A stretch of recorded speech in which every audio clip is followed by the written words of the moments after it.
The quest for meaning is the quest for significance and the power over everything from resources to death. The ultimate awareness, however, achieves orbit from the wilderness without the weight of want. Consciousness is awareness, the capacity to step out and observe, starting with the mind observing itself and then evolving into context and beyond. It is in these journeys beyond mind that we find inspirations greater than survival, ourselves, humanity, and some believe the universe. We call these inspirations meaning and strive to higher and higher levels of meaning.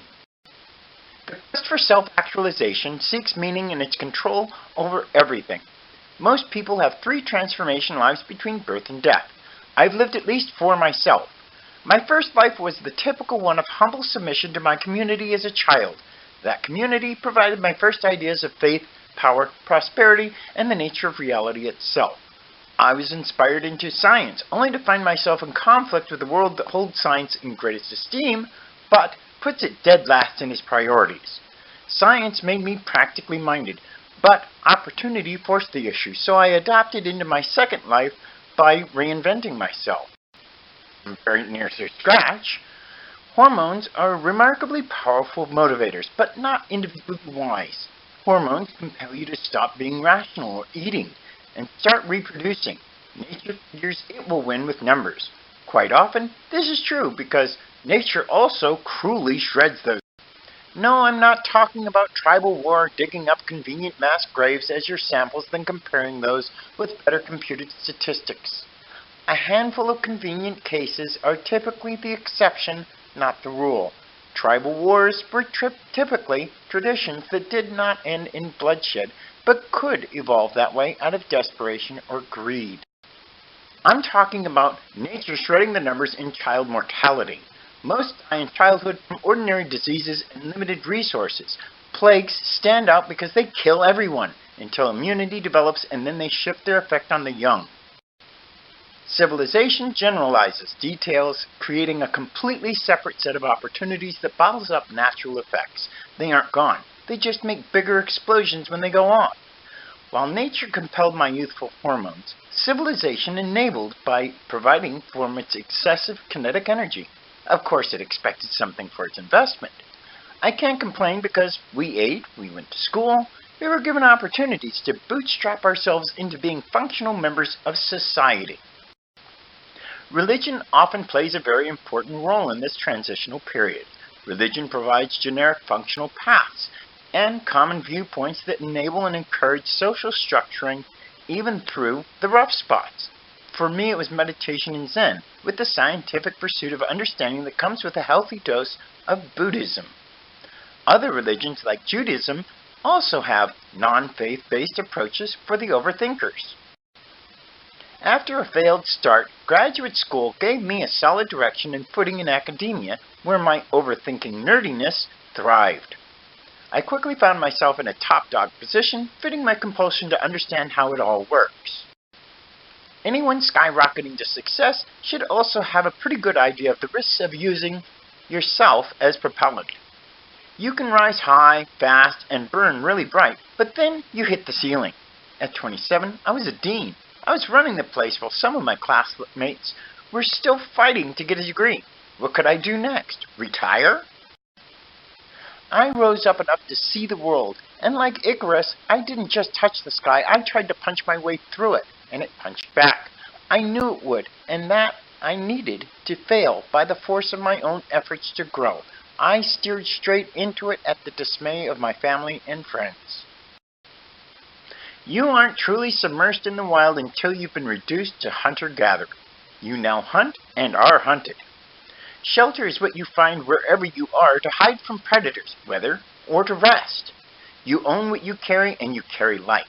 You no longer have a home or friends. You have a terrain with resources and the occasional ally who will rob you in a second just to survive.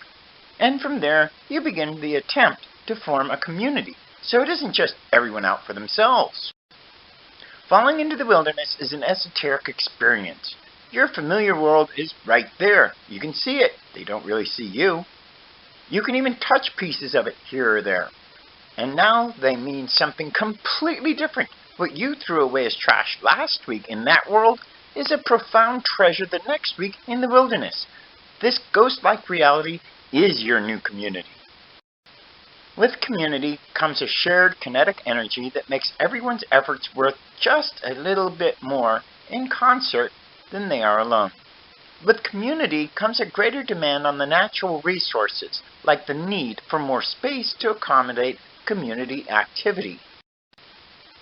One guy like Patrick can only consume so much, and so long as his activity is within his limits of sustenance and his waste goes back to biologically functional roles, his kinetic energy is sustainable.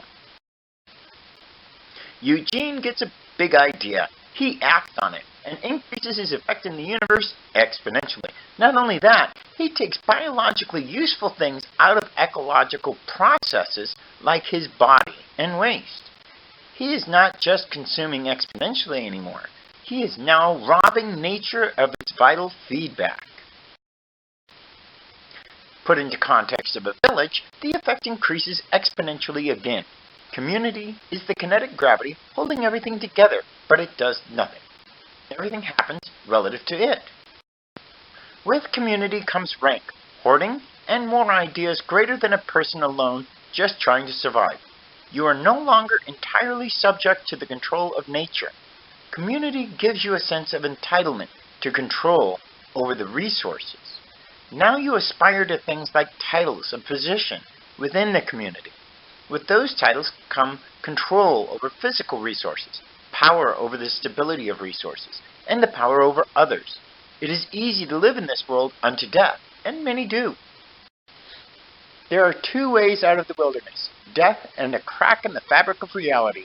Your observations of the world and opportunities may trigger a massive crack to step through. And out of that crack pours forth the possibility of being reborn into your fourth life, maybe even as the puppet who sees the strings. Now, like the San Bushman, you're caught in a sort of limbo, not quite in any world. While the fourth life may look almost normal, it never can be. It is like being Heimdall, perched on the rainbow bridge looking into all the realms. You see, but are impotent. All you can do is blast out warnings on a horn that nobody hears over their own wants and expectations. The San have it far worse. They cannot reasonably comprehend their own situation. Very few at this stage can, and even they take some time to digest and work it out. The San were born from the wilderness. They weren't dropped into it as trained participant observers. And the few who can are incomprehensible. It is as if they are speaking in tongues or riddles. The impotence is frustrating. Then you flip that dust off because it is beyond your control. So what do the awoken see that you want to know? Not much, because higher consciousness is not what you'd like it to be. What is seen is nothing you want to hear. You want control and freedom from natural boundaries in a world beyond your control that functions because of boundaries. And when you no longer want, you can see that the only thing you can control is yourself. Real-world actualization follows the hierarchy of needs. Remember the words of Jesus and note where the rich and powerful are at the bottom. They're nothing without the community to make them or the experts actually doing things as guided from the top. This is not a ladder-off world. It is rising up to flow into the roots of control by shaping a functional culture. Awakening to see this is a completely different axis. From here it is obvious. We have the deluded idea we're in control, or can be when we aren't even comprehending the variables. Your goals and thinking reflect the kinetic energy of civilization.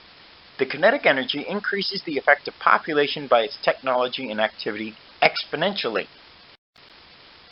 If you want mercy and good things in the world, as you claim, then there are prices you absolutely must pay.